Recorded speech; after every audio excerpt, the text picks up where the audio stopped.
جب بھی تم اللہ سے دعا مانگتے ہو اور تمہیں لگے کہ نہ جانے وہ دعا کب قبول ہوگی، تو یاد رکھو ہو سکتا ہے وہ ابھی ہو جائے یا مستقبل میں ہو جائے۔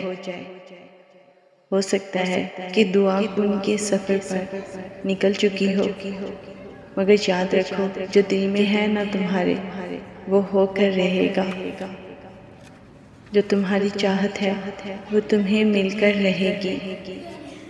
دیکھو خدا محروم نہیں رکھتا، وہ تو بے انتہا نوازتا ہے، کیونکہ یہ تو اس کی محبت ہے۔ تو کیا تم محبت نبھاؤ گے؟ تو کیا تم اس پر کامل یقین رکھ کر دکھاؤ گے؟ کیا تم نہیں جانتے کہ زمین و آسمان کی بادشاہت صرف اللہ ہی کے لیے ہے، اور اللہ کے سوا نہ کوئی تمہارا دوست ہے اور نہ کوئی مددگار؟ تو اگر وہ تمہارے دل میں کسی بھی خیال دعا کا خیال لا رہا ہے کہ وہ تمہیں اس بات کا اشارہ دے رہا ہے کہ اب بھی سب ختم نہیں ہوا، اب بھی کن کی امید باقی ہے، اب بھی وہ تمہارے نصیب کو تمہاری چاہت کے مطابق کر سکتا ہے، یاد رکھنا دعاؤں میں حقیقت پسندی سے کام نہیں لیتے، اللہ سے مانگتے ہوئے اپنی دعاؤں کو محدود نہیں کرتے۔ جب اس بادشاہ سے مانگتے ہیں تو کھل کر مانگتے ہیں،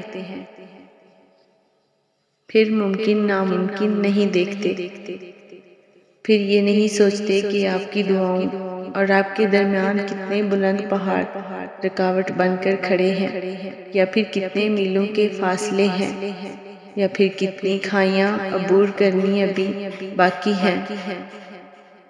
نہیں، جب توکل کرتے ہیں تو پھر یہ سب نہیں دیکھتے، پھر بس اسباب بنانے والے کی طرف دیکھتے ہیں اور اس کی شان اور اس کی قدرتوں کو ذہن میں رکھ کر اس سے التجا کرتے ہیں۔